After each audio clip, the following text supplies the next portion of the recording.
No, no, no, no, no. I don't want that. No.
All right, guys, we're gonna go ahead over to YouTube, man. I'm already signed in, man. But please, please make sure you jump over here. All right, we're starting right now. YouTube channel PFA The Rundown. Catch us if you can, fellas. All right, Steve, you almost missed it, man. Jump over to the YouTube channel, man. We're about to start the show. All right, tap the link in the clap. Type the link right there at the top, man. See you there.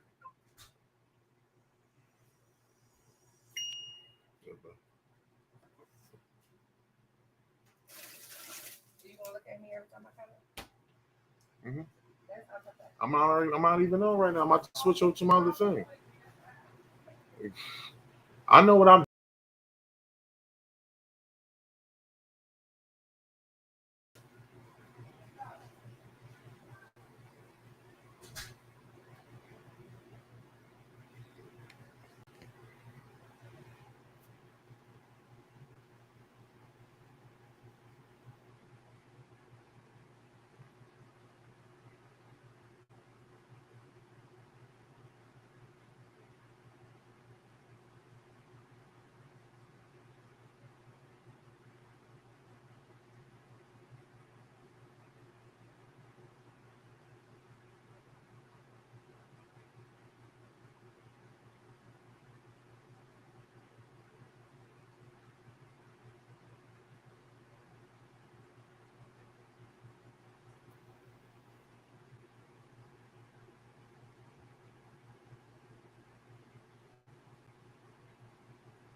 Welcome to the big show.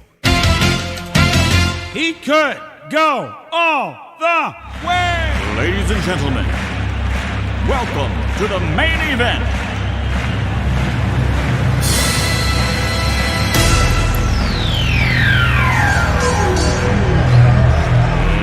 Let's get ready to rumble!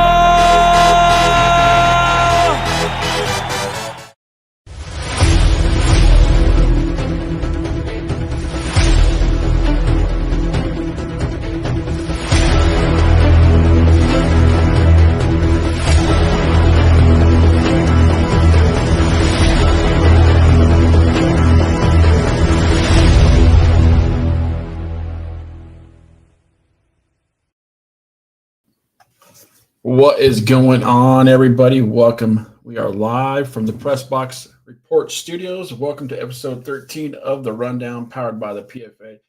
That is the Players Football Association. I'm the Director of Media Development, and Chris Cousins will be joining us here in just a minute.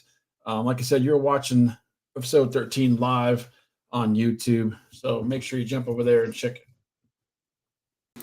There he is. Hope back out here. Hope everyone is having a great week and looking forward to that 3-day weekend. That being said, the Rundown would like to thank all the men and women of the military and the armed services and first responders, police, fire, EMT, and nurses included. Because without you guys out there protecting and serving, Chris and I, and all as well as all the players in the PFA and any players playing in the other leagues would not be able to do what they're doing. So with that, we appreciate you and have a great Memorial Day. You deserve it. And honor to the ones that we've lost in those situations too. So, good evening, Chris. What's up? Nothing, man. It's been a great week. I just had a birthday. That's right, and you didn't tell anybody, but I saw your Facebook post. I don't like to tell nobody my age, man. I turned 40. Well, you posted on Facebook, buddy. Everybody knows now. I just figured I'd tell everybody thank you who said happy birthday at least, but I wasn't going to broadcast it. I'm a pretty quiet guy when it comes to birthdays. You've been quiet this week. I didn't know if you were still breathing or what was going on. You just took a vacation. It's a lot to take in, man. My son is graduating elementary school Friday. Elementary school? What? Yeah. Mine's graduating high school, man. Hey, I'm old. I got baby steps, man. Baby steps. Hey. My daughter's sweet 16 birthday is coming up, so I'm just putting a lot of perspective. You know what I mean? Getting older, man. Yeah, so I've been trying to take an advance back, but it did not keep me from watching football. I tell you that much. It definitely didn't keep me from watching these games this past weekend. And not at all. What a day it was this past Saturday. I want to give all the players credit for going out there playing some clean, physical, tough football with no BS, no issues. I commend you all. I salute you, man. It was a great showing for professional advancement football this past weekend. Kudos to you guys, man. For real. Kudos to you guys. And we got a pretty packed show tonight, man. On the show tonight, we have from the Motor City Rams, the guy who won the game with just seconds left with an iron foot, Bilal Hamadi. We just had him on the show, and I can't remember how to say his name. And he's probably going, that stupid ass. He's in. I can see him waiting in the waiting room. He's shaking his head. No. He'll be Mr. Clutch. He'll be joining us. He's back on the show. Buck Solomon of Northern Kentucky Wolfpack. For some reason, I keep saying Brock. I apologize. It's Buck. And he'll be on the show for the first time tonight, as well as Mr. Mark Garcia will join us as he has made a couple appearances frequently to give us an update on some I-75 Bowl Series stuff and talk about the Flag City Phantoms. Mark Garcia joins us. What else, man? Oh, then I got Mike. I got Mr. Mike Anderson himself, from Bills Mafia, tapping in with us towards the later end of the show when we're going to take some call-ins. He wants to talk about the up-and-coming matchup against GCT. And also, we've been trying to get these, my man from the Gators on for 3 weeks. It's always been an issue. Hopefully today. Talking about Chris Buddha Chris. Hopefully today we get my man Buddha on the show. I sent him the link. He is ready. He has already asked. I told him about 7:20. be ready. So we can make sure we get booed the Gators because the Gators have been doing their thing, and we definitely want to at least talk to the people and the teams and the players who are out here, striving for greatness. So we got a lot to talk about, but we're gonna take a quick break and pay some bills, and we'll be right back.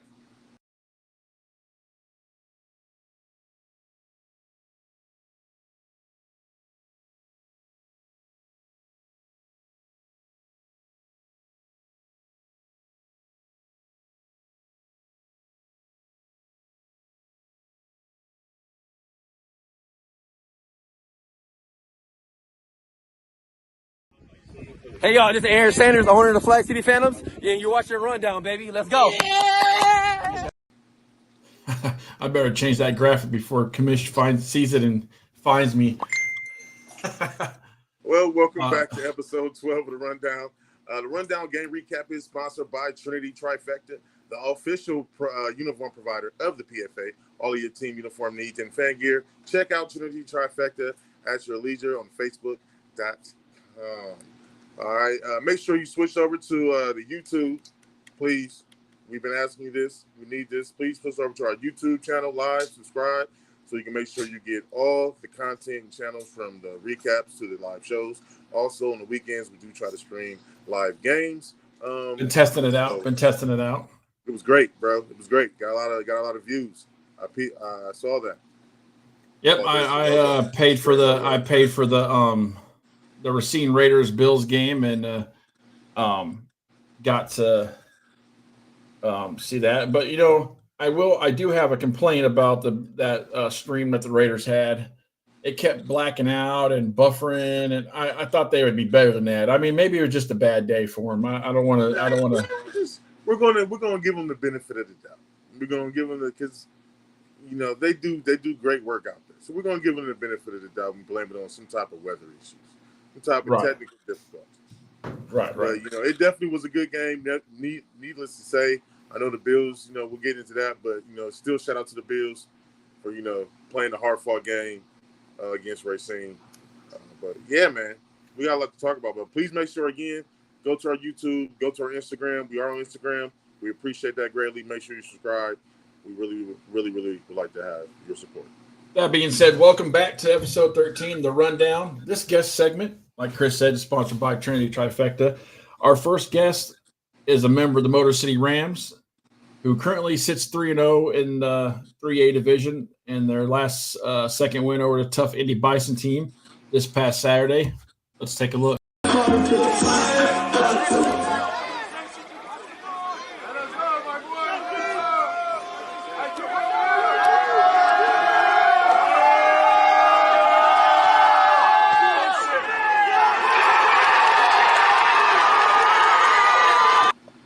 Pandemonium, and there is the man of the hour, Bilal Hamadi. Hey, can you guys invert my camera or something? What is this? I think it's because you're on your phone, man. I was on my phone last time this didn't happen. I don't know. I can't invert your camera. I'm not next to you. Okay, there we go.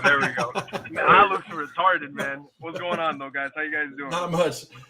Thanks for taking some time out, man, from practice. I know you're ditching practice for a few minutes to take this call. So, the chat with Chris and I. I'm just a kicker, right? Hey, remember what I said. Remember what I said. If they give you any shit about it, you'd be like, "Do you know who I am? Do you know who I am?" They already know. They said, "Go do your thing, Hollywood." There you go. You look like Hollywood with those Slayers on, man. Let's get into it, man. This past Saturday, give us your thoughts of the game and how it went from your perspective. I mean, we kind of watched it. We were kind of surprised it was still 6-6 late in the fourth quarter. We thought we were wrong. Someone was telling us the wrong score. I'll tell you guys what. It was a hard-fought game on both sides. I'll give the Bisons respect where it's due. They're a physical team. I want to say the refs were kind of weird. Like, when I say kind of, I mean really weird, but I'm not going to just sit here and base the game off refs. Like, it's football. It is what it is. At the end of the day, we did what we had to do. Probably like 5 minutes left in the game. I was like, guys, listen, it comes down to me. I'm going to do what I got to do because I even told you guys, first time I was here, I'm going to just help my team win because all I do is win.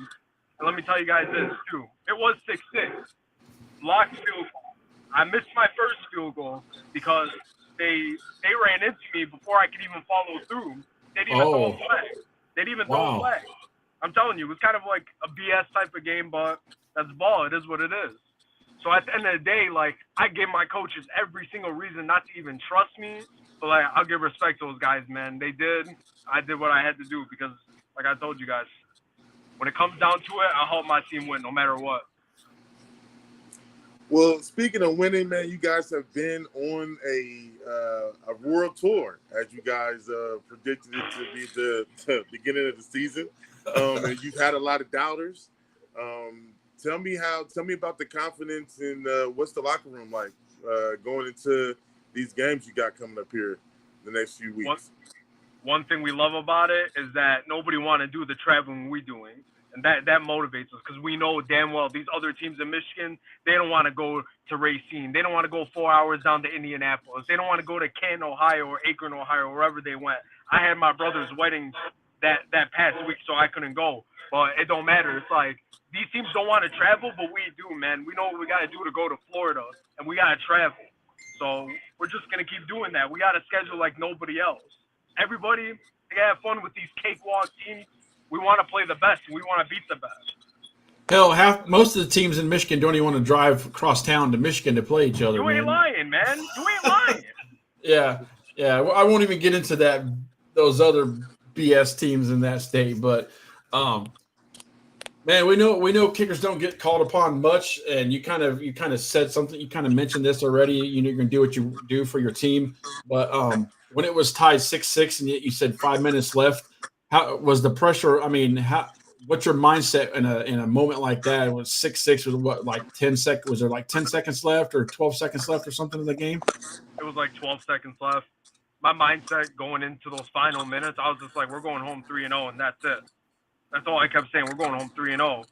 I was doing this the whole time. We're going home 3-0. Right. Ask any of my teammates. That's all I was saying. 5 minutes left. Now, when it comes down to making big kicks and making big plays, it seems like I watched the game. You guys kept making big play after big play. Did you guys expect to play like that going into this game against the Indy Bison? Did they live up to the expectations that you guys had for them, or absolutely not. They did not. We really the reality is we're kind of mad at ourselves about that game. It shouldn't have came down to a field goal. We should have won that game by 40. You can blame the refs. You can blame that, prayers up for our quarterback. He got hurt. You could blame a bunch of things, but it's like at the end of the day, that's our standards. We want to blow out teams. Like, it shouldn't be any close games. So us, we don't think they're what everybody says they are, but we know what we are, and we're mad at ourselves about that game. But we can't be mad about a game that's already over. We can only keep moving forward.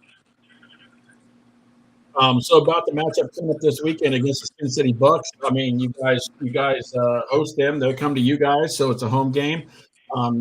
How's it looking for? How you guys looking for that game? We're looking to we're going to readjust a lot of things: offense, defense, even special teams. We all got a lot of things to work on. We're nowhere near where we want to be, so we want to make sure we fully execute to the fullest of our advantage. We know they're not just some whatever team. There's some dogs down in Cincy. I know that. I've never played them myself, but I heard things. I've seen film. They got some guys, but we also got some guys too. So we're going to show up Saturday, and we're just going to try to roll them. All right, man. But Bilal, I appreciate you giving us some time before practice. I'm letting you know right now, I'm taking you guys as my pick this week to win. So don't let me down, brother. Okay, I'm on the BTA bandwagon. All right. He is. He's been on the BTA bandwagon all year. So get back I'm to practice, for it, my man. We don't want to get you in too much trouble. We appreciate you taking time, bro. Wait. Let me ask you this. Does that mean you picked Indy to win this past weekend? Oh no, no, he didn't. He didn't. Ask him but I might have picked Indy. Yeah, you might have, Brian. But who did I pick? I picked BTA boys. I picked BTA boys. Sure did. Okay, so you're good, Brian. Come on, man. You got to learn better. Better. Hey, that's 2 weeks in a row. That's 2 weeks in a row that I picked the Indy team and I lost. You can't blame him. He's from there. I get, he's a homer. So he just has some love for the city of for the state of Indiana. That's all it is. He just got some No love arguing for from me, That's but all. he learned his lesson. Yeah, I'm not voting for. I'm not picking any Indy teams anymore. I don't care who they are. My guys, though, I appreciate you guys having me on. Hopefully, I hear from you guys soon. All right. Yeah, All right, anytime, man. Just let us know. Good luck, man. That was definitely a defensive battle. Not much to talk about up until that kick, man. The Rams do pull out the victory. We'll take a look at that game a little later when we do our recap. Coming up next, we have Buck Solomon of the Northern Kentucky Wolfpack joining us. But first, we're going to take this short break. Be back.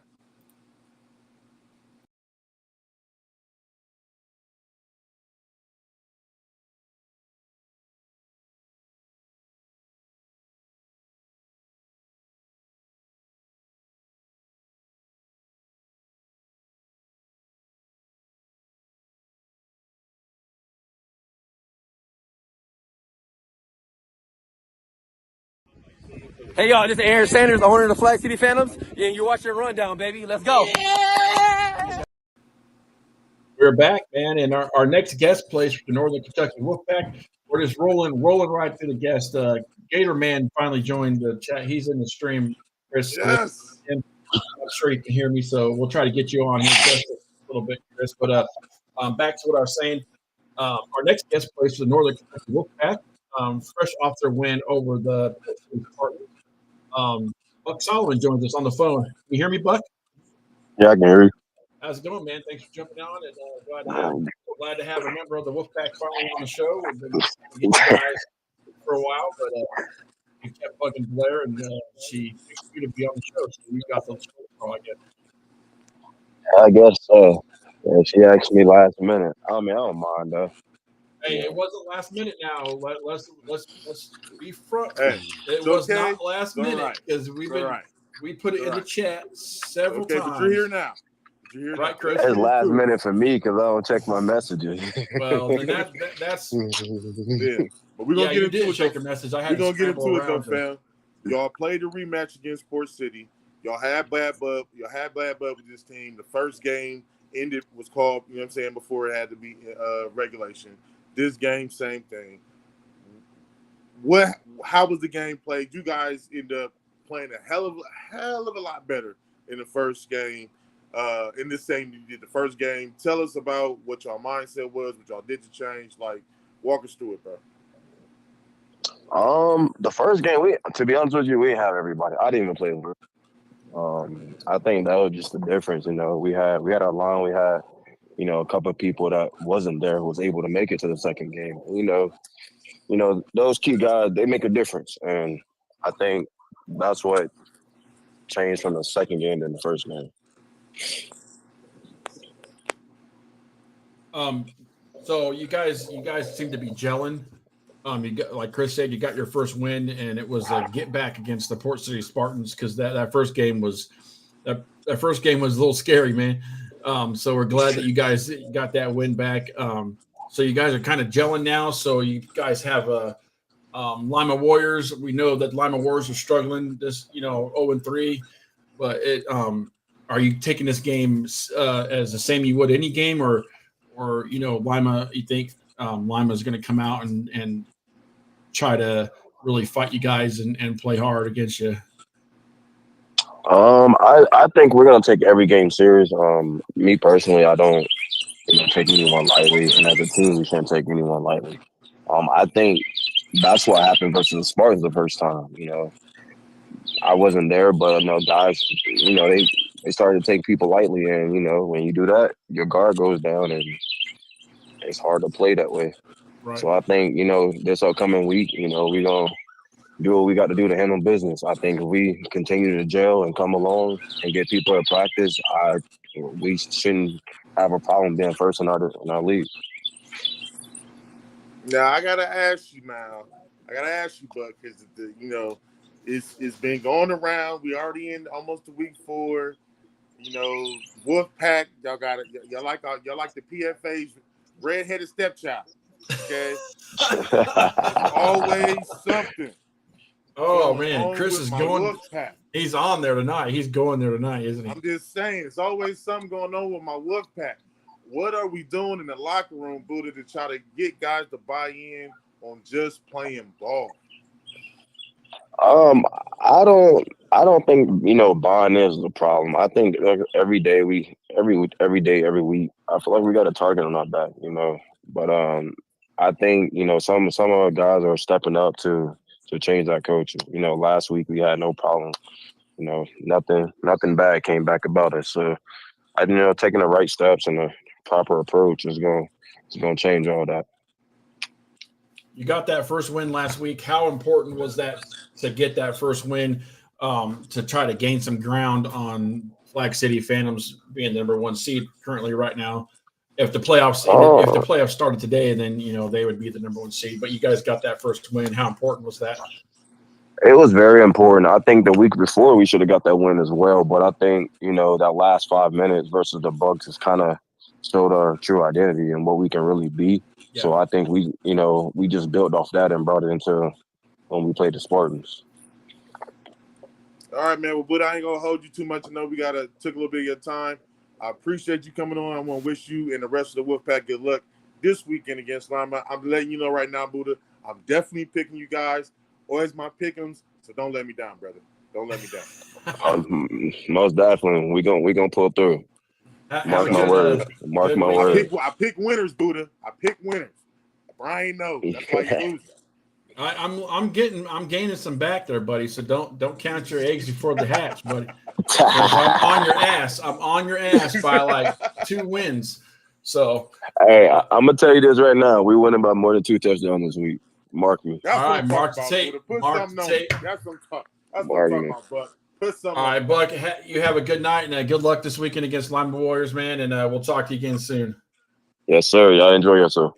All right, sir.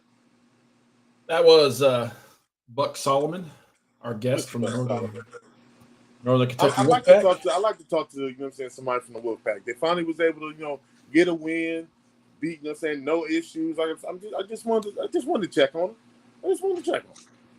All right, Mark's on too, so we need to get him on here. I know he was actually scheduled, so I apologize, Buddha Chris. I know you're waiting, but give us a few more minutes and we'll throw you in. But first, let's pay some bills. Pay some bills. Yep. We're going to check out the sounds of the game presented by Tiggs Visuals and the PFA.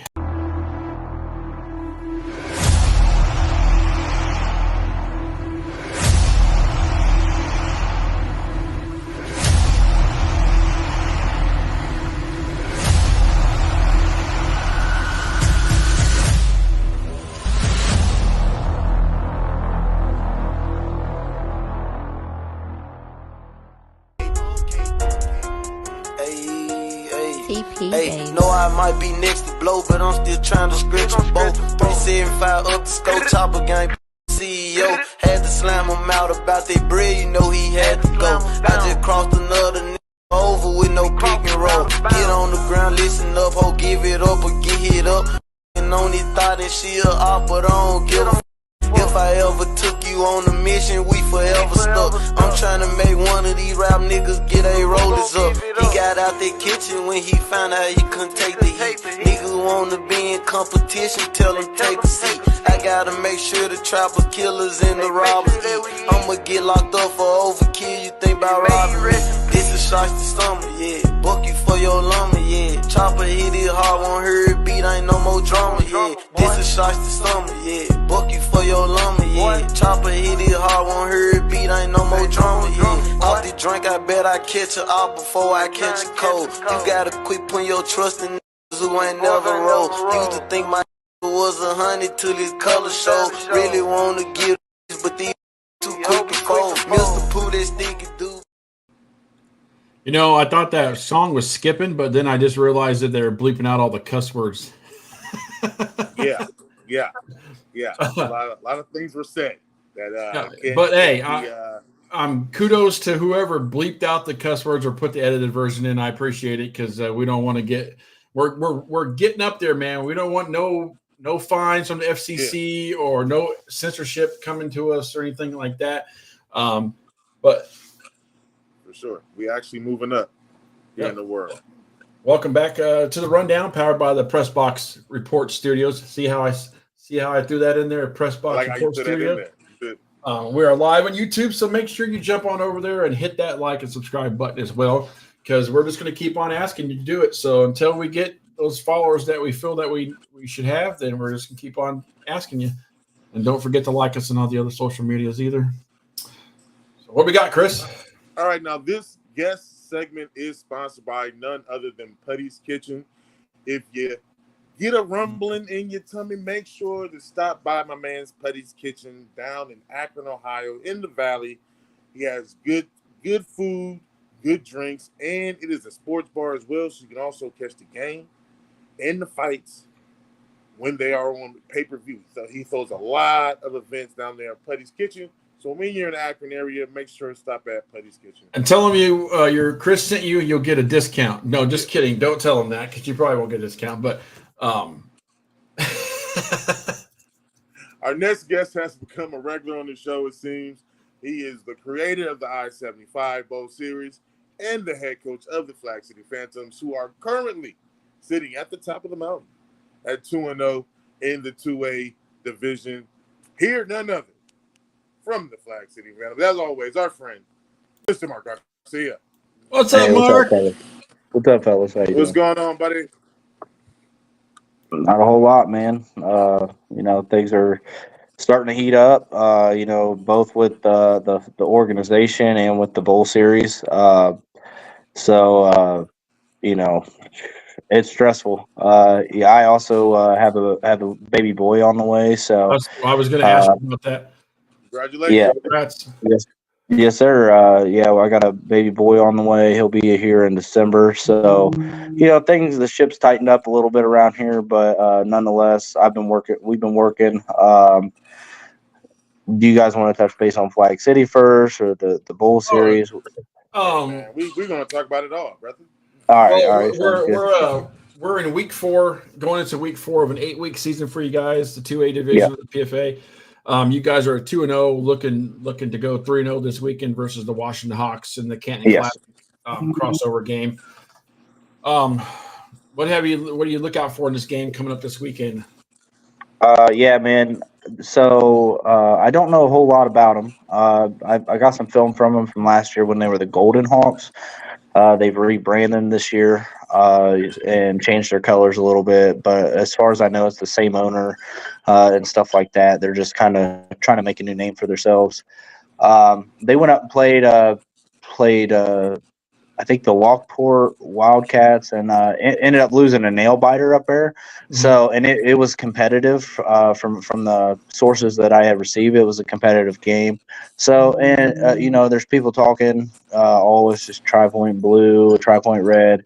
Man, we're not worried about none of that. We're excited to be invited to something that is important to this level of football. Having a classic, at a university. At that, that's big. That's big stuff, man. So just to be able to be a part of the continued development of this level of football is really what's exciting for me as a coach. Now, as far as the team, man, we're getting better every week. We found our true identity on offense. We've got our quarterback, and we've got 2 solid backup quarterbacks too. If those guys need to come in, they'll be able to execute, just about the same as our number one, which being able to have 3 quarterbacks like that, it's great to have considering what we went through last year. Last year we didn't have a quarterback. After week 2, we didn't have a quarterback the whole year. We was having quarterback converted linebackers playing quarterback for us. And to go through the gauntlet of the schedule we went through without having a quarterback last year. And honestly, we went 6-8. But to be able to go 6-8 and not have a quarterback for 10 of those 14 weeks, it really goes to show the toughness of our organization last year, and that's just fed on into this year. We've plugged in pieces that we were missing last year. Last week we didn't play, and I'll touch base on that here in a little bit. But when we played Lima, our offensive line was at full force. Our starting quarterback was there. Both of our number one and our number two running backs were there. Defensively, everybody was there. I think we were missing one starter on defense. We had all 11 starters on offense. That first half, it was a dogfight that first half, man, against Lima. And I'm tip my hat off to Lima, man. They've got a young group. They're fighting through. They're trying to find their identity. So I'm not taking any credit away from them, but we definitely in that first half weren't playing the level of football that Flag City plays. We turned the ball over 3 times in one half. We should have been down 24-0. Right. They had the ball a couple times on our side of the field due to unforced turnovers, and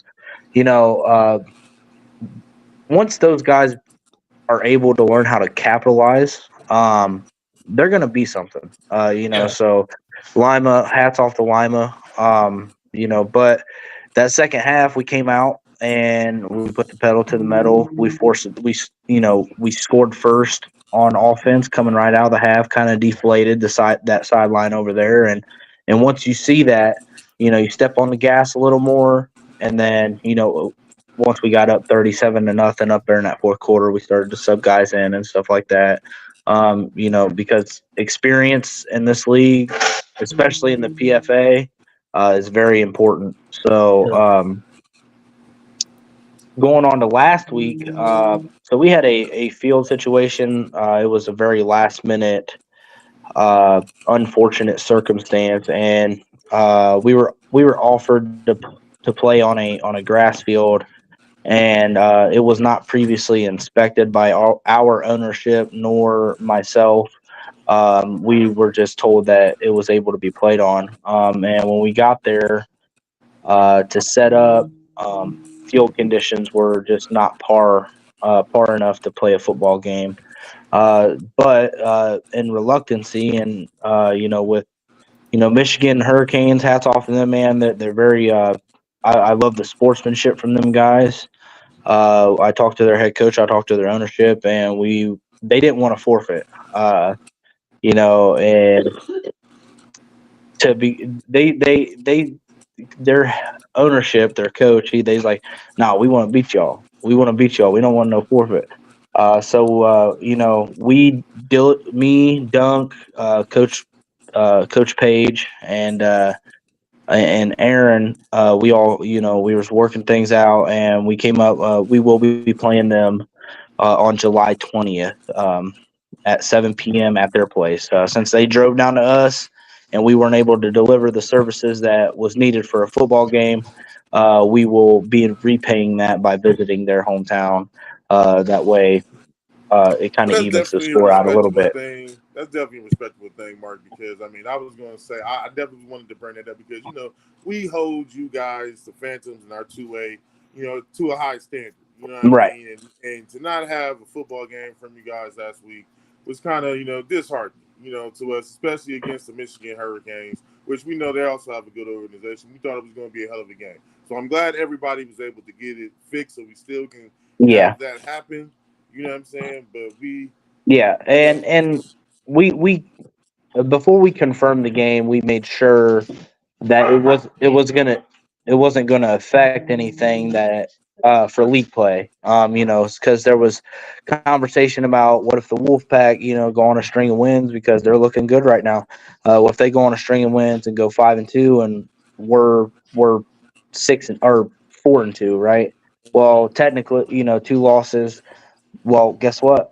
Me and Dunk sat down. We're like, well, we played in the preseason. They beat us. So if it ever came down to it, they would have the tiebreaker over us as far as getting the number 1 seed or wherever the seeds end up being at the end of the year. And then same with Neo. I'm not mentioning Lima because we have the win against Lima. So if Lima strungs get together some wins, we'd have that tiebreaker. But let's say Neo. Let's say they beat us and we have the same league record. Well, they would jump us because they have the head-to-head win over us. So we were able to get everything cleared up as far as what would happen as far as seeding in the playoffs and stuff like that. So it was great brainstorming by everybody, and I'm just glad we were able to make that game up in July. So that game will count. It will still count as a league game. It will just be played after the championship. So but it'll also count as a national game too, so it'll go against our national record. Cool. So that's a little bit of update on us. To fast forward to this week, I expect it to be a very competitive game. I from the film I've seen from last year, and you can't really depict anything from last year because players move here and there every year, coaching staffs change, schemes change. So, but from what I've seen last year, there's some things offensively that we can do to be successful. And defensively, I feel like if our front four show up to play, we will be able to handle the line of scrimmage, pretty decent. But like you gotta show up to play. You can't play down to competition that isn't high frequency. I feel like we're a high frequency team. I feel like we're, top notch in marketing. We're top notch at distributing great visual aspects from film to streams, and then on field play. I feel like a lot of our games are always competitive. I feel like anybody can get on a stream that the Flag City Phantoms are playing, and it's going to be a ball game. It didn't look like it against the Cincinnati Dukes. There in that first half, but for those that hopped on in the fourth quarter, and it was 32-21 or 31-21, and we were driving. Everybody. People. It's crazy how things work. And. At halftime of that game, I just looked at my guys. I was like, you guys think that these guys are 26 points better than you? Because they're not. They weren't. They're great competition. They still beat us, but had we come out and played in that first half the way we played in the second half, I felt like that could have been a different outcome of that game. And just to know that, and know what the Cincinnati Dukes are doing. They won a national championship last year. They're undefeated this year, outscoring their opponents, by more than 14 points a game at this point in time. So they're doing great things over there. And to be able to know that we can compete with top-notch talent like that tells me we can compete with anybody in the region and possibly in the country. So, yeah. Definitely. Well, so before we get you up out of here, Coach, can you just touch bases on us about the I-75 series? How's that working and going on? And so, what's the process right now? Yeah, I've got a small team. There's about 4 of us that are. I got one guy doing marketing. I'm kind of overseeing everything, and then I've got my other guy, Austin Limley. He's my director.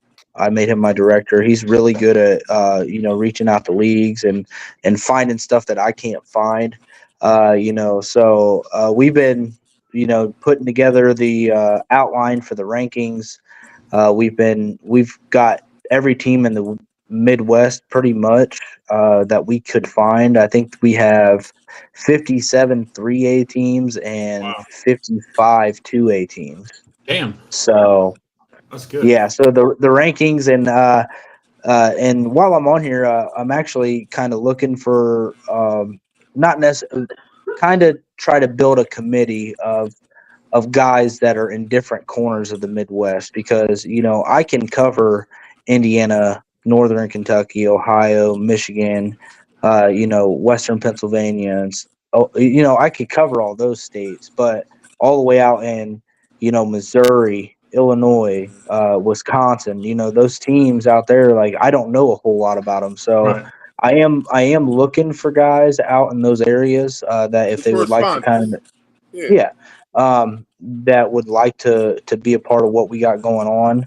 for this year, I would greatly appreciate it. I'm going to be putting a recruiting flyer out here in a couple days. Our first rankings is actually going to drop that first Thursday in June. Okay. So I think that's going to be June 5th.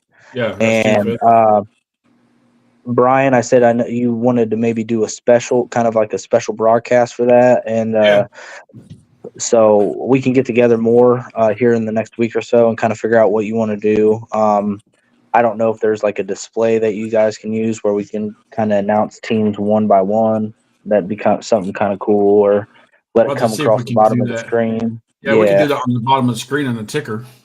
Yeah, stuff like that. So we're actually pretty close to with the outlines done. The way that this rankings is, it's very true. It's very validated. We are taking some abstracts into account, but as far as your resume, your resume is going to speak for itself. How many top 5, how many top 10, how many top 15 teams you playing this year? If you're 3A, how many 3A teams to 2A teams are you playing? Your FPI index, so your football power index.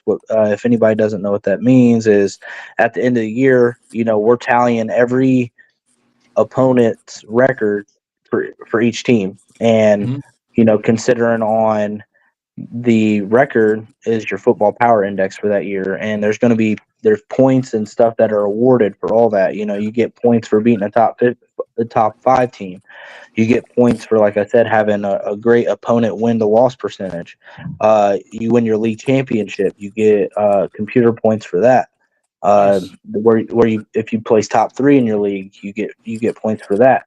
And then strength of schedule is also big. I bring up, if you got a 3A team playing all 2A games and you got a 3A team playing all 3A games, they're going to have more computer points just based off that, because you're playing lower competition. Some of these 2A teams could beat 3A teams. You know what I mean? So it's not necessarily lower competition, but they're in 2A, you're in 3A. We got to divide the level of competition somewhere, and to be able to compute, to be able to calculate and compute points in a predictable manner, you got to divide the line somewhere, and that's how we do that. Well, it's going to definitely be interesting, and I'm excited to see the rankings. I'm learning a little bit I learned a little bit on doing the rankings for the league, from Duncan. So definitely looking forward to it. Mark, as always, thanks for stopping by and to chat with us, and we'll chat again soon. Let us know anytime that you want to come on, and we're glad to have you on.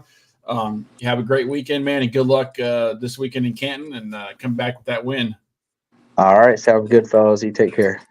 All right. Hey, Buddha, don't go anywhere. His phone is dying, Brian. We got to hurry to get Buddha on before he leaves. All right. That was Mark Garcia, head coach of the Flag City Phantoms and creator of the I-75 Bowl Series, among many hats, and he's going to be a dad. So he's adding that to the congratulations to that, Mark, and definitely looking forward to the rankings. But we're just going to jump right into it. Chris, I'm sorry. Chris one over here didn't tell me you were going to be on the show, so I didn't have you on the schedule. Man, I thought I'd throw a knife out there in the sky and see if I can catch it. Hey, it's good to have you on the show, bro. Let's talk about it, man. The Gators, like I said, they on a Gator road. Y'all is rolling through these games, bro. Y'all shocking these teams. Hey, Chris, we can't hear you. Chemistry. Yeah. We can't hear you. Gary. Your audio is not.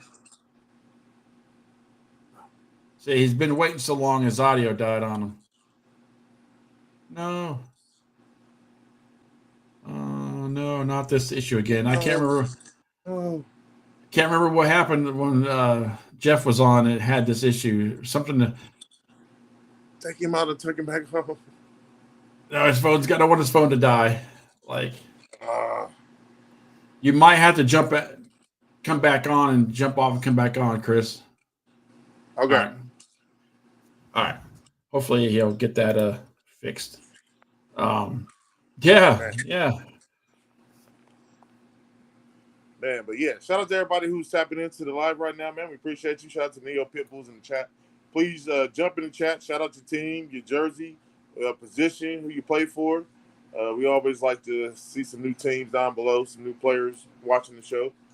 So don't hesitate to do that, man. We always show love. But hopefully we can get booted back in. So we can talk about these Michigan Gators.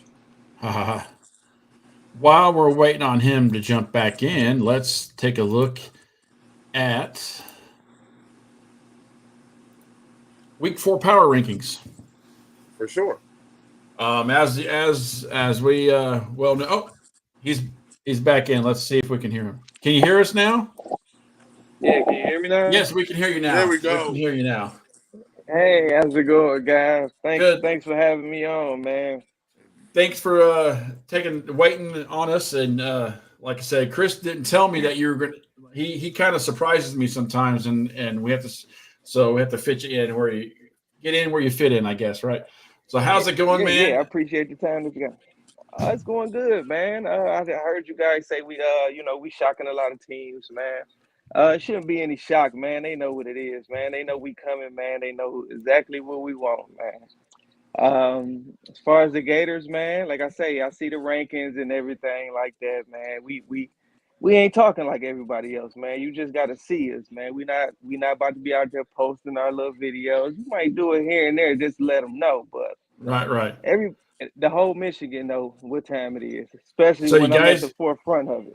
You guys get a break this week because you get a 21-0 forfeit, which you probably would rather play a game. But the following week, you guys play the Ravens. So, I mean, you're going to shock. Are you going to shock the world and beat them?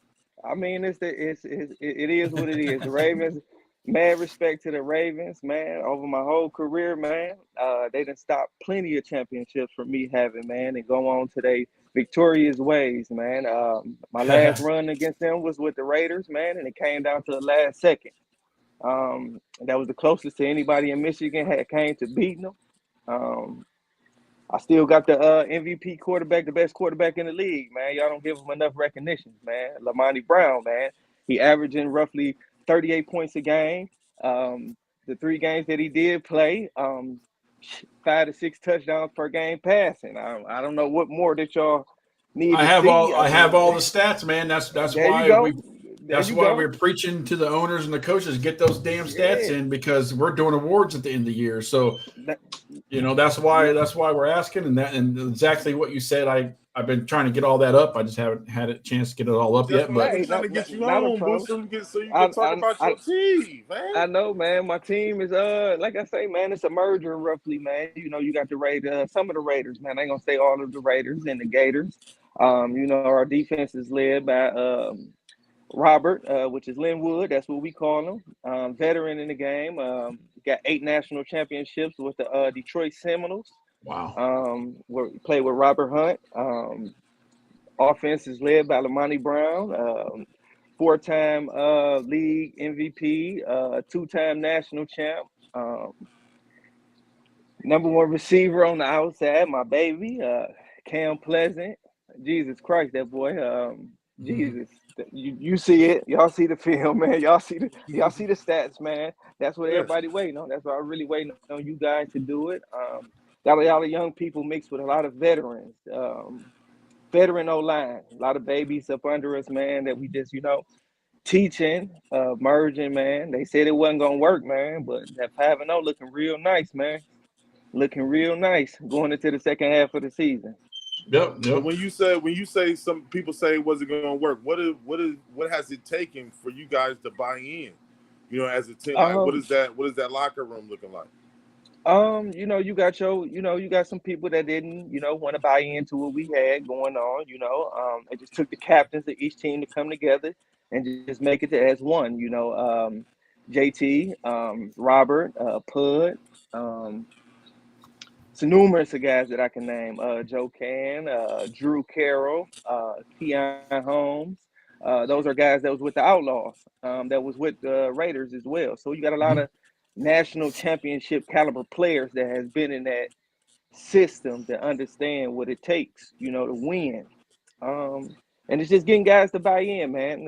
It didn't take much, man. Like I said, it's a veteran team with a lot of young studs on there. Like I said, Man, we don't talk that much, man. If we done the talking, we leave that to the other teams, man. But I'm on here to let them know that we coming, man. There you We go. coming, y'all. Y'all in the way for me getting back to my number one spot. I'm letting y'all know. Detroit Black Ravens, y'all in the way too. Y'all know what it is. I say it with a pride, with confidence, to know that my quarterback is gonna lead us and that defense is gonna be what it is. They not the same Ravens team that I'm used to seeing. Everything's gonna be new to me. A lot of faces gone. Salute. Even T. Sims, battle him his whole career. Well, I'm telling you T. right Sims, now, that's definitely our game of the week. Going into that week, that's definitely going to be the game of the week. You guys against the Ravens. Because we're moving into inter league play. Where the rubber meets the road. Yeah, definitely. We're on that road to the championship now. Yeah, shout out to all the Michigan teams too, man. As y'all can see, man, a lot of us is undefeated still, man. The Bills with that tough loss to Racine, man. Salute them, man. But the Rams gonna go down there and have that, the big brothers to them, Definitely props to the Bills for only letting them score 21 points. That's damn good. I mean, that's definitely. Like I said, you seen led teams by get Andre smacked by like 50 or 60 by them. To lose only 21 of them, that mean it was 4 on the quarters road, of good, solid football. You know what I'm saying? You can't be mad at that. Most Yeah, definitely. you can't be mad at that. Salute. Even though Hostile the territory. Gators, we was hunting for them, and I'm still hunting for them. I'm still calling them out. Still want action with them. I'm glad the Ravens was on there because I'd have been on there calling them out. We want the best, man. We want to play the best, man. We want to show that we are the best. That's what I'm searching for. If Racine is the hostile environment that everybody's saying, we want action. We want it. No matter what it takes, we gonna get it. But they gonna see us though. They gonna see us. I got one more question since you led me. That just popped out. What does it feel like to be in a league like the PFA where that's basically the mantra of what we are about? We're about looking for that action. We're about finding those games. We're about playing those teams out there. What does it mean to you guys as a team to be a part of a league that wants those kind of games played? Well, this actually takes us back to to the league in Chicago. Back to that league. I believe Duncan and them was in there because I battled Duncan 3 to 4 years, man. My Wolverines team, when they was in existence, man, we used to go down there every preseason and battle Duncan, the owner, as well, man. So high volume, fights, man, is what I'm used to, man. I don't shy away from it, man. God gave me a talent, man, and I want to show it to the world, and I got my guys with me. I appreciate it, bro. But we're going to let you get out of here for that phone dial. But, hey, man, best of luck to you. Next time you play against the Ravens, bro. For sure. Hey, huge shout out. I want to give a huge shout out, man, to my guys, man, the Gators, the Raiders, my Outlaw guys, man. Huge shout out to Coach Jefferson, man, for putting this together, man. Huge shout out to Furlough, man, for sticking with us, man. He was part of the Raider organization and he with us leading the league, he leading that offensive line. Pud, Rob, the whole Gator organization for taking us in, man. I want to put that on the national board so everybody can understand that, man. I want to salute them to that, But we're gonna make this organization number one in the nation. That's the goal. That's the goal, and to keep the PFA as the number one, holding the number one team in the nation.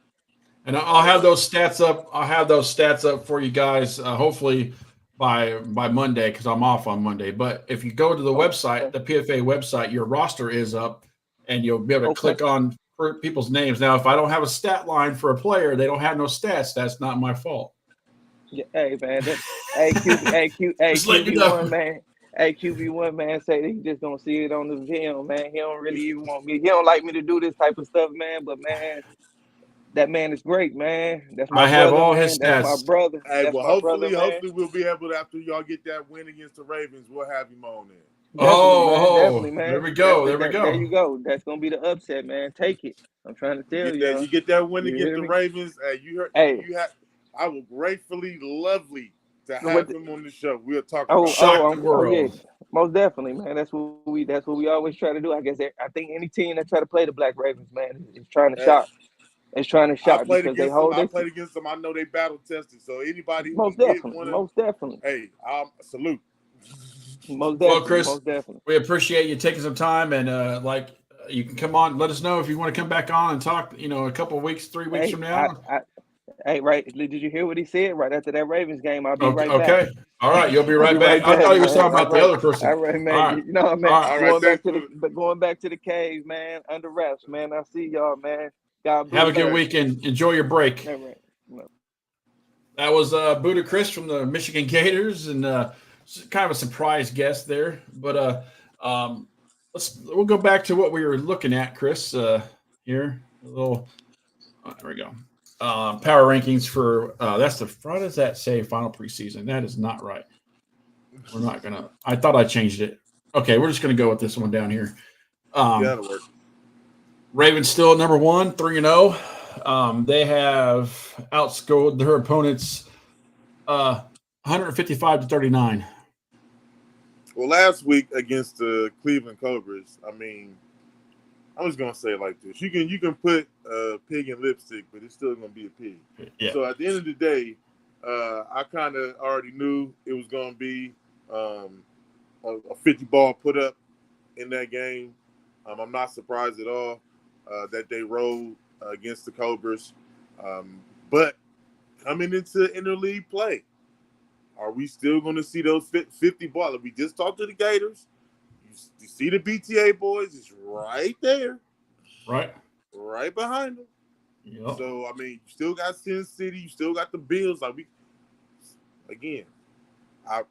knew that they was going to go ahead and get that dub to make them 3-0. Easy win. Easy. Now they're technically 4-0 because they get that win this weekend for that forfeit win, unfortunately. But they do get that win.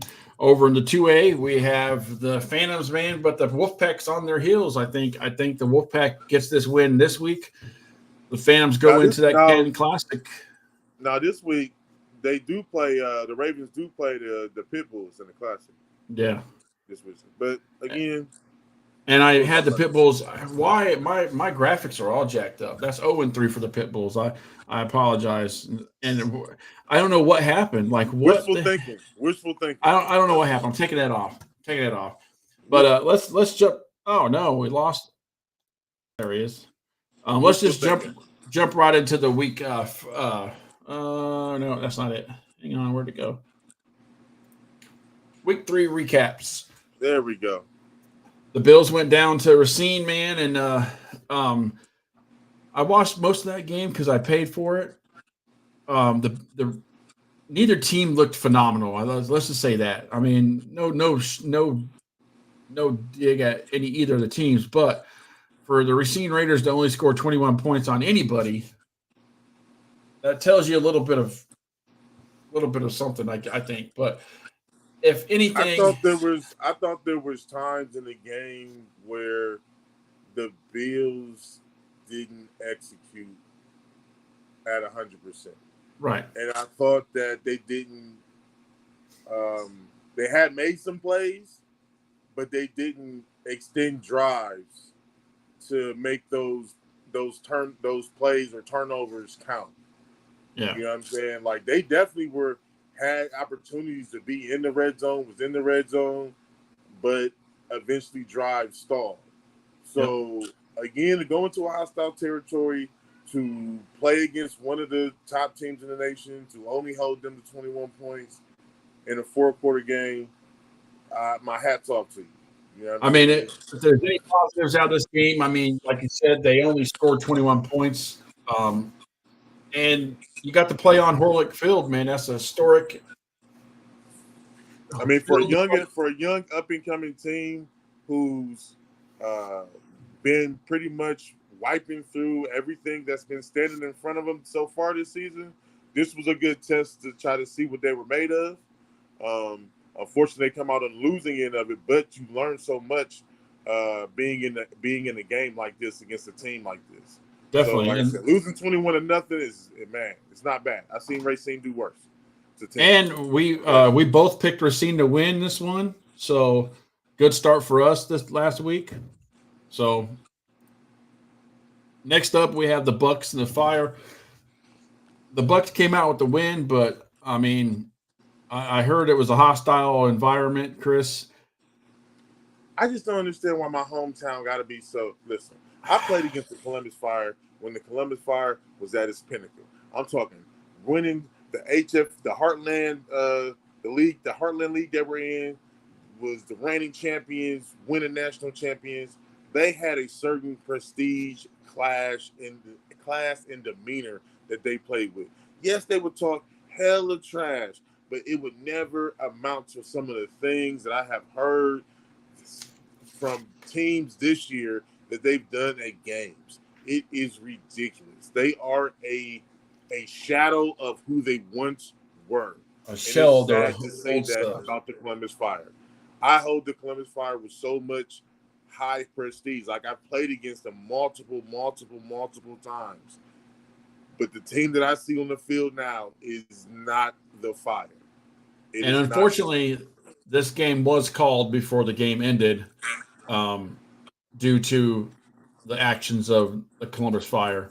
We won't get into it too much because it's past. The Bucks did come out with the win, which is definitely well needed for them because they now are 2-1.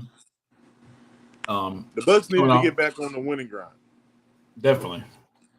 They needed to get back onto the winning grind. I'm glad they were able to do that. Unfortunately, like you said, the game ended early, but still being able to put up 21 points against anybody on any Saturday is still good enough for the offense and execution. So and we both picked the Bucks to win on that one too, man. So we're looking good this week. Next, we have the Glass City Tigers versus the Lima Warriors. Our poor Lima Warriors, man. They keep battling, man. They keep battling. But I also want to point out how many points did Phantom the Phantom score against Lima when they played them? Almost the same amount as Glass City. I want to say I said last week. I said the Glass City Tigers was going to score more points than Flag City, and I believe they did. They scored 36 against Lima. I'll have to check. Hang on, I'll check. I'll tell you. I was looking, and the reason why I said that because I'm looking for the offensive explosion that Glass City usually has, and this is it. Glass City usually has a solid offense. Flag City scored 37 points on them. Oh, I get beat by 1 point. 1 point. 1 point. I still take it though. I was close. I keep rooting for Lima, man, because I like the underdog story and I like their heart. I like their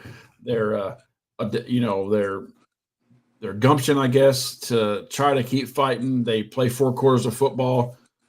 Some of these teams that get their butts kicked like that would just quit at halftime. But shout out to the Lima Warriors, like Mark Garcia said. They're a young team. Once they figure out how to capitalize on mistakes from the other team. And, the first half, the first quarter, like always with Lima, they were in that game. I felt like they were in that game the first quarter, maybe going into the second quarter. But once halftime hit, man, Glass City took over. Much over. So, unfortunately, Lima goes 0-3. Glass City improves to 2-1. And next, I think we had a crossover game. Yes, we did. Yes, that was our Michigan Gators against the Illinois Grizzlies. Now, this is the banger about this thing. The Illinois Grizzlies has not just played 1, but 2 of the teams in the PFA and has taken not 1, but 2 L's. So shout out to the boys from the Bills and the Gators for handling business against the Illinois Grizzlies. And both those games were close. Both the games were close. Both these games definitely. I was about to say that. Both these games definitely went down to the wire. Both teams made great plays. This game they was more scoring than the Michigan Bills game was. It was more of a defensive battle. This was basically who was going to get ball last. Thrown in with some turnovers, some untimely turnovers, I might add. But at the end of the day, like I said, those Gators came to play and showed out and took home another victory. This week, like Brian was saying, they're going to be getting a bye due to some scheduling issues. So they're going to have 2 weeks before they go up against the number one team in the nation, that boys from the Detroit Ravens. And that is going to be a big. They have 2 weeks to prepare. So no excuses. No excuses. No excuses. None.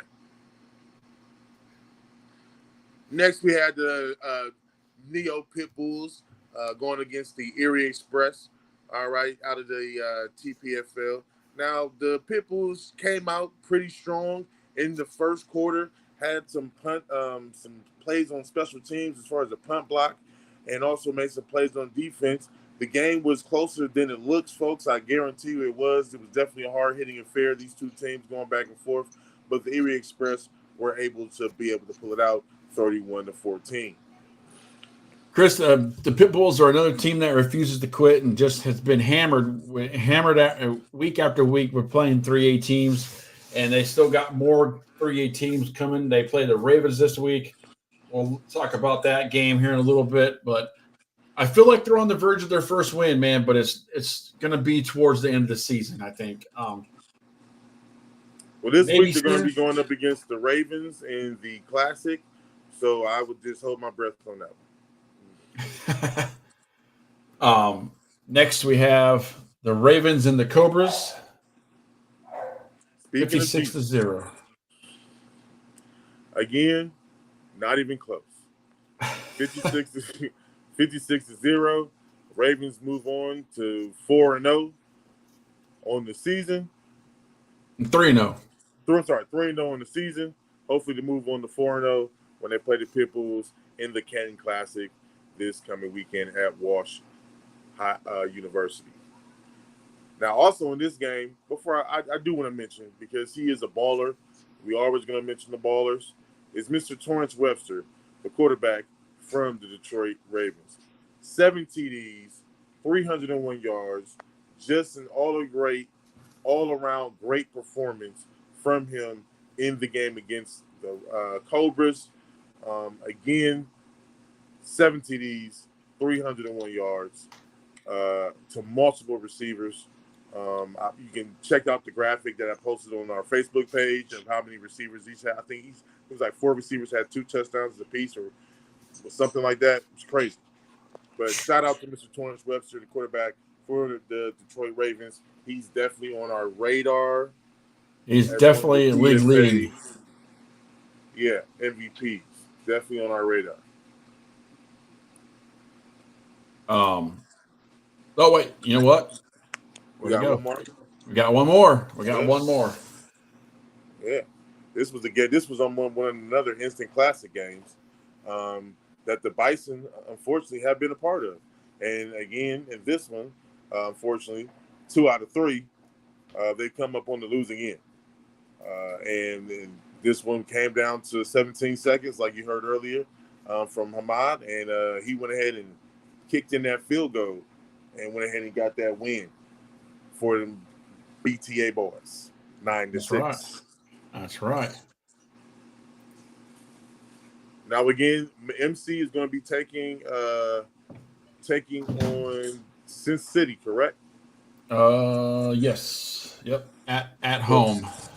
So that is going to be a tough matchup this week. Can't wait to see that game.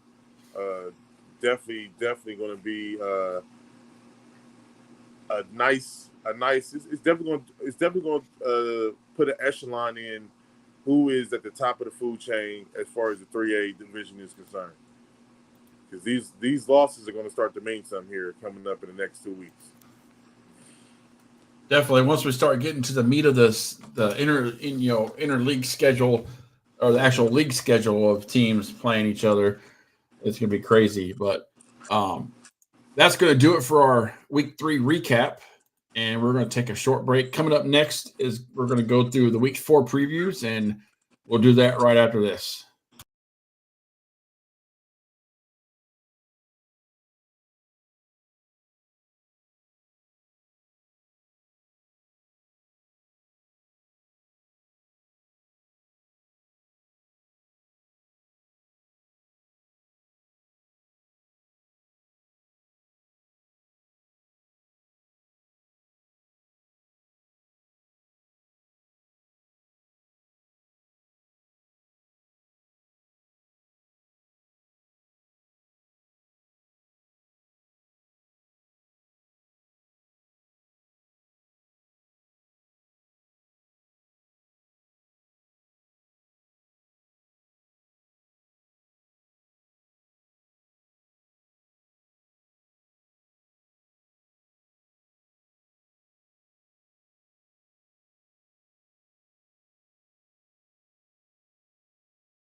Thanks to Aaron Sanders for making those graphics for us. Looks nothing like us, but hey, it's the thought that counts, right, Chris? Hey, I kind of favor that guy a little bit. I kind of might be. Have you heard? A little distant. He might be a distant cousin. Have you heard from Mike at all? No, I have not. Let me try to see him. Reach out to him. See if he reaches back. Pause.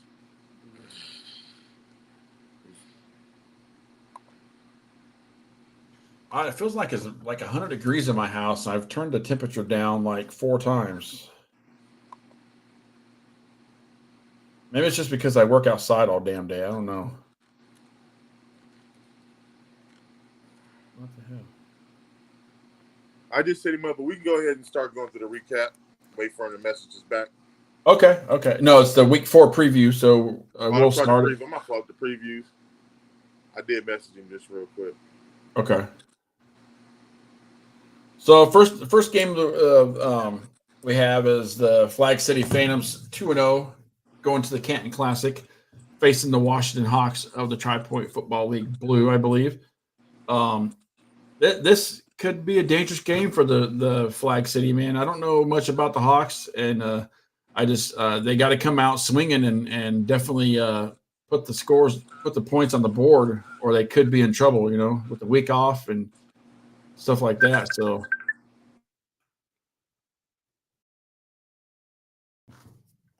where'd Chris go? He disappeared. All I know is that Flag City Phantoms, you better hold the flag. Okay?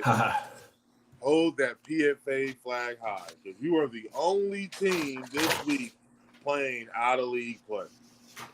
Okay? You're out there on the island by yourself. And we trust you on that island. Phantoms, I know I do. I'm trusting you on that island.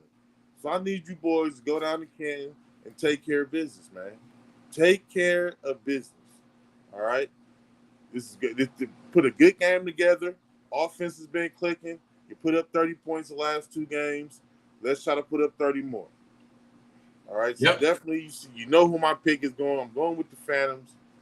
I stand with the PFA when it comes to out-of-league matchups, unless it just seems unreasonable. Okay? I agree with that. I mean, I think the Phantoms will pull this out, and they'll go 3-0 and hopefully put some more distance on that for number 1 spot. But now Mark's got me confused with all that points and preseason stuff. Man, he done messed up my rankings. Just win the games, man. Win the games. Stay out of my rankings, Mark. Stay out of my damn rankings. Anyways, next game we have is the Lima Warriors versus the Kentucky Wolfpack. Man, this is a tough one. I like the Wolfpack, what they've been doing. They've been getting their stuff together. They've been, gelling a little bit better. They're not so much the redheaded stepchild of the league. They're not on the list anymore, sort of getting off the list. I'm definitely taking the Wolfpack. I'm definitely looking for them to continue to try to gel with the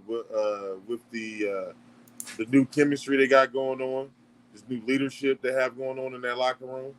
So I'm looking for them to try to, creep up in the rankings by getting this win and starting that creep up to, the number 2 seed. That's going to be difficult because they did take a loss against the Pit Bulls earlier in the season. So they have some tough sledding to be able to overtake that place from them in the 2A rankings that we got. I'm going to have to go with the Wolfpack as well. I mean, I would love to see Lima win their first game, and if they do, it would. That'd be great this week. But I just think the Wolfpack is going to come out, too strong, and they may do good the first half, and we'll see how they do, and hopefully they hold them, and maybe it'll become a game. Maybe they'll make a game of it, man. Maybe a last minute field goal game or something exciting like that. Next we got Bucks and Motor City Rams against the Sin City Buccaneers. Who you got, boss? Like you said, Rams are on a roll, and Bucks are on a roll too. But I think in this one, I'm going to have to go with the Rams this week. I'm riding. I'm rolling in the Ram. I'm rolling in the Ram 1500. All right. I love me some. I love my boy Money Mo Levitt. You know what I'm saying? I love him to death.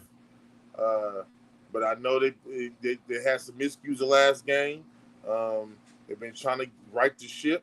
But I think these BTA boys, they on the road. They got everything clicking, and I think it's going to be a close game. I definitely think it's going to be a close game, but I definitely see BTA coming out with the victory. It's definitely hard for me to say that. The Michigan team over Ohio team, you know how much I love my state, but I got to keep it football on this one.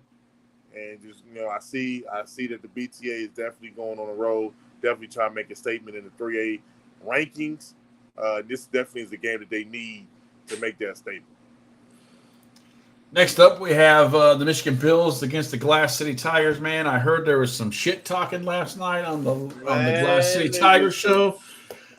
I didn't watch it. Down like Georgia Brown on the Glass City Tigers. Glass City is on my list.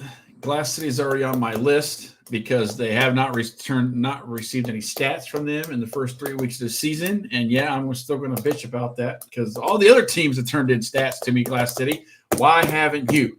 So you're going to. So are you picking? Are you saying you're picking against them purely off the fact that they have not given you stats? That's right. I am, because I hold a damn grudge, and I'm going with the Bills this week. I'm going with the Bills Mafia to smack the Glass City Tigers, not only because of the stats issue, but because they were talking shit last night on live. All right, now check this out. As much as I love me some Bills Mafia, I do, but I already picked one Michigan team to beat the Ohio team. I gotta go. I can't go too far into the darkness. All right, I gotta still show some love and show some respect for GCT starting to turn it around as far as the offensive side, getting more points on the board, playing some stellar defense, playing against some. They played against the Fire, had a good game, had a good showing. Played last week, had a good showing. I think this is a good game that they need against a young team. It's going to be close, but I'm going to go ahead and go with GCT for the win against the Bills Mafia. Sorry, Bills. All right, Mikey Anderson. Do not let me down this week. Do not let me down. Hey, I pick winners, buddy. Next up, we have the Pit Bulls and the Ravens. Man, I would love to pick the Pit Bulls in this game, Chris. I would love to say that the New York Pit Bulls are going to pull this great upset, like Muhammad Ali, George Foreman. Like I would love for that to be, but I know that it's not the case. Sadly, I know Jimmy's probably in the chat, or he was in the chat. But Jimmy's going to agree with us. Yep, Ravens by 60. He just come on, Jimmy. That part is they're gonna know they played them. Like you're gonna know you were in a game. It's just like the Lima Warriors. I won't say they are like them, but you're gonna know you're in a game with them. They're not just gonna give up. It's just not going. They're not gonna lay down. But talent wise, manpower wise, veteran wise, skill set wise, outmatched. Just like Lima Warriors, the Pit Bulls are a new team. They're young. They're working over there. Shout out to Jimmy for holding them together. It's not the schedule they had, probably the toughest schedule that any team in the PFA has, especially a 2A team playing. They have played first 3 games. I don't know, is Erie Express a 2A or 3A team? 3A. So first 4 games, all 3A teams. They finally get a break, in a week or next week after this week, they play the Phantoms. So they finally get a break and get to play a team that's in the 2A division with them. But like I said, shout out to, you're right, Jimmy. 4 straight 3A teams. You guys are probably beat up like none other. So and then the week after that, you get a week off. To the New York Pit Bulls' favor, they already hold the tiebreaker against the Wolfpack because they beat them already in the beginning of the season. So there you go. they can Confusing go, it. so if they can still go and beat the Phantoms, they have then beat the two teams in the 2A. So just saying, It might bump you up. Who knows?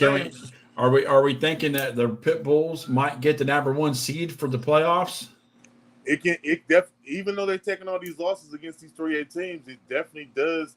It doesn't matter when they have beat the head-to-heads against the 2A teams that they're going to play in the playoffs. Right. So, like I said, even the Wolfpack have to keep winning games to catch up, to have a better overall record, and hopefully the tiebreaker doesn't come in effect with them in the Pit Bulls, because they would lose that. Right. Hopefully it doesn't have to get technical like that. The Phantom game, when that comes up, the Phantoms would greatly need to win that game to keep any kind of tie-breaking nonsense, because the Phantoms would not only lose the tiebreaker to the Pit Bulls, but they also would lose the tiebreaker to the Wolfpack. So and the Phantoms don't play the Wolfpack again. Well, they do. No, they don't. Yeah. They do not. They don't play the Wolfpack again in the regular season. But did they play them again June 15th?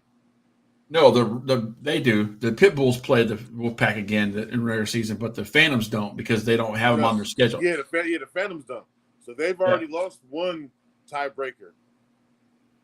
I mean, Pit Bulls play after this week. They play Phantoms. They get a 21-0 forfeit win the following week, and then they play the Wolfpack. So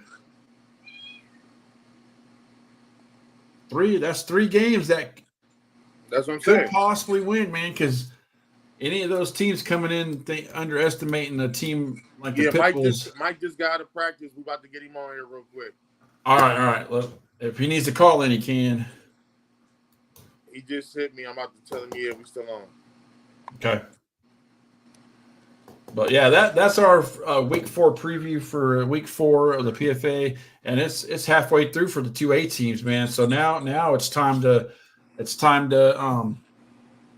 Wolfpack play the Pirates, the Kentucky Pirates, and the Evansville Elite in the next couple of weeks. So those are going to be tough games for them. Hey, I swear, most of these young people think they tech savvy, but they're really not when it comes to trying to get on. Who's trying to get? I told him to click the link. Did he might not. He might not. What's he on?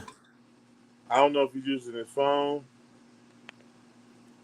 See, he might be easier to call in, or unless he wants to be on the video. I don't know. I don't care either way.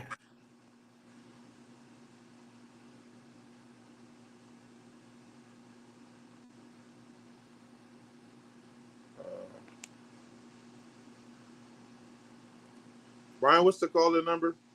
260-200-0346. 260. Hold on, I put it all wrong.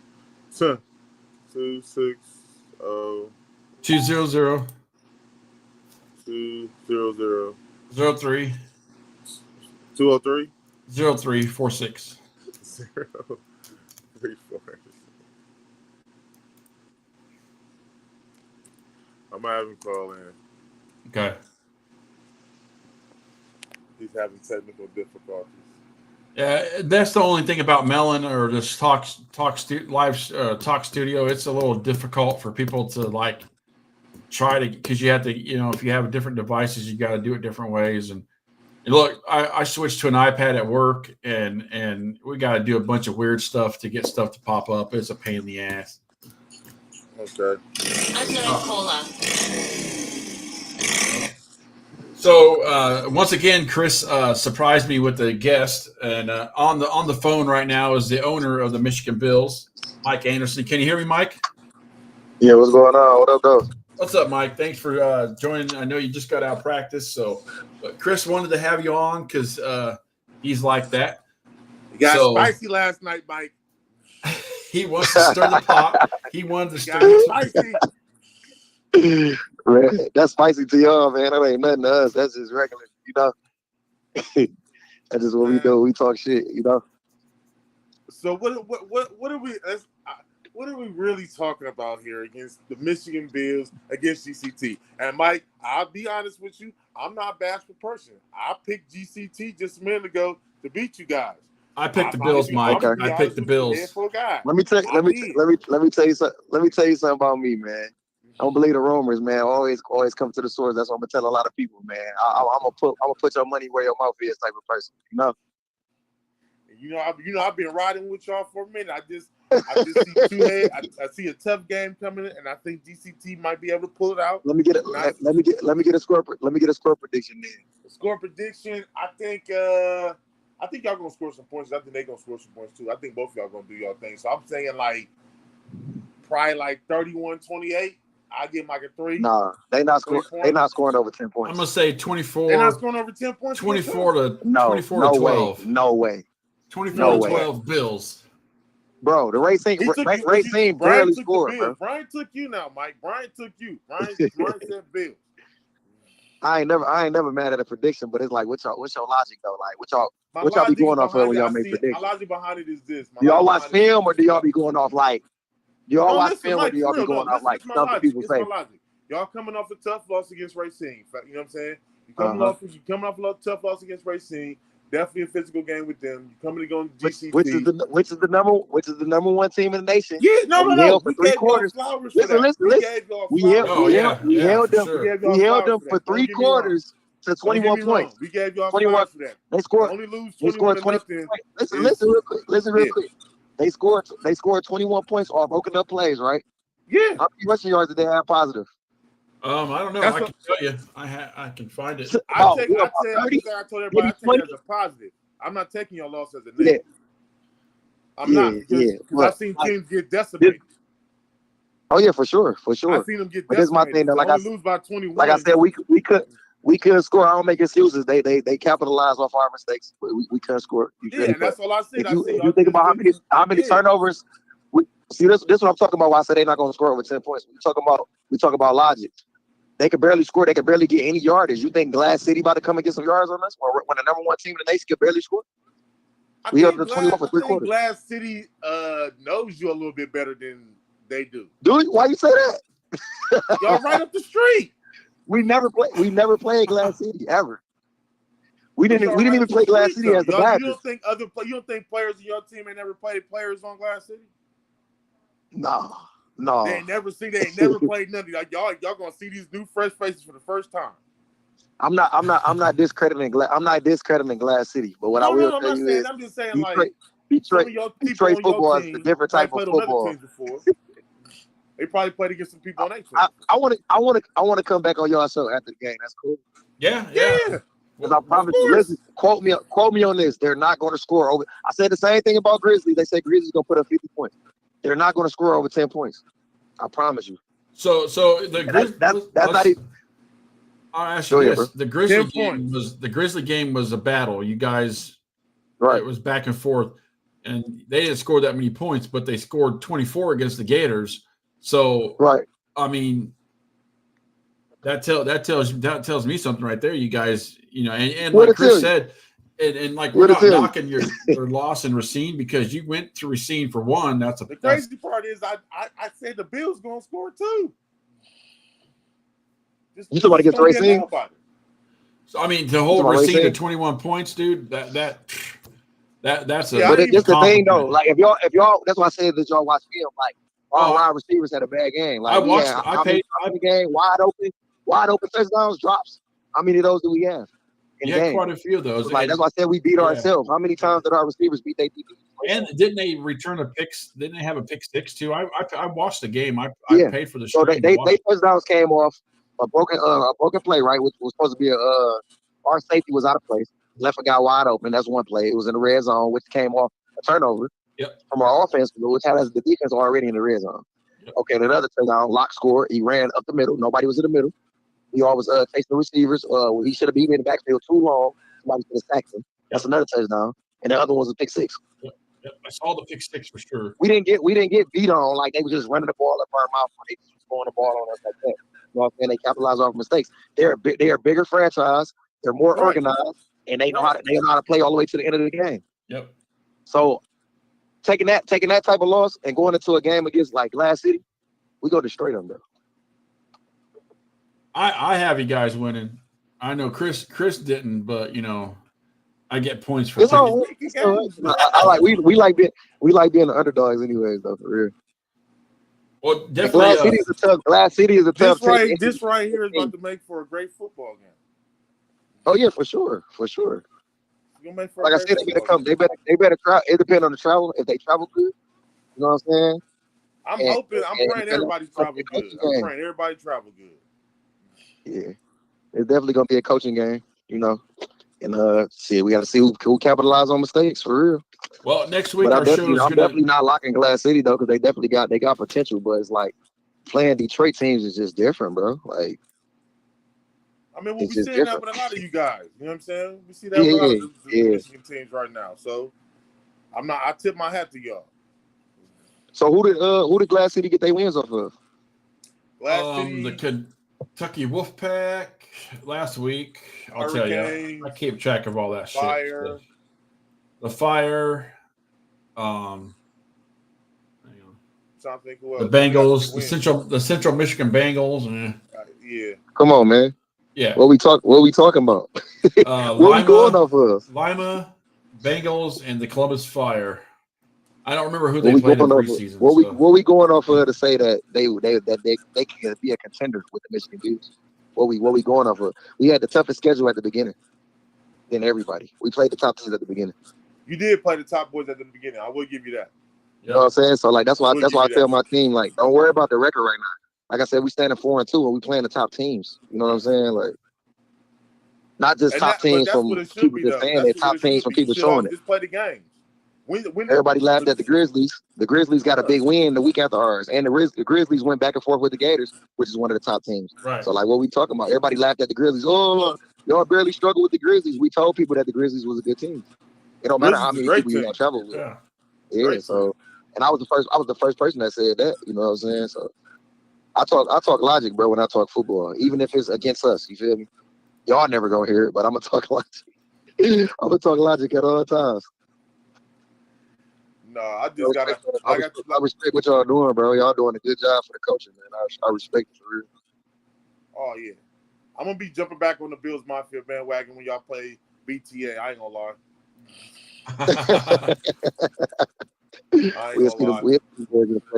Look, Mike. When I pick a game, I have no logic because I didn't play football. So, right. I kind of just. I mean, logic ain't really off you playing football for real. It's really off like what you going off for. Like you go off film. Well, when I pick some people go off records. When I picked the indie teams, I lived in Indiana. He picked bad. So you biased. You biased.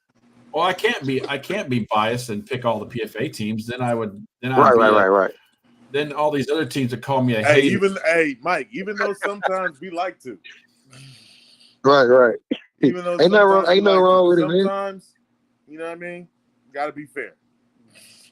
Ain't nothing wrong with it, for real. We definitely always but it's definitely one thing I can say though, since I've been playing. Well, no, since I've been playing like this level of football. One thing I can tell y'all, this definitely been a competitive season though. Like it's unpredictable. It's not predictable. Oh yeah, and it's only 4 games in. Like who thought that the Ravens was gonna go back and forth with the Bison like that? Just tell you how much I was on y'all. I felt what y'all was doing. I picked y'all last week against Racine. Yeah, I already know. I'm already knowing. I picked y'all last week. I was looking for. I wanted y'all to upset for real.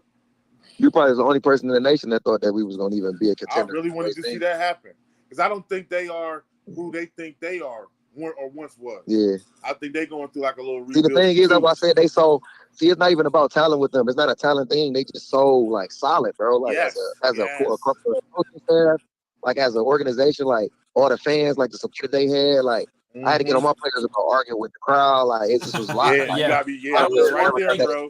Right there. We said they sell alcohol at the venue. Yeah, we said that the week that before that game, me and Chris said one thing that players of the Bills can't do: argue with the fans. It was a different adversity, bro. It was the adversity. Like a lot of players, like even at the ones that play college ball, a lot of players never seen that many fans. You know what I'm saying?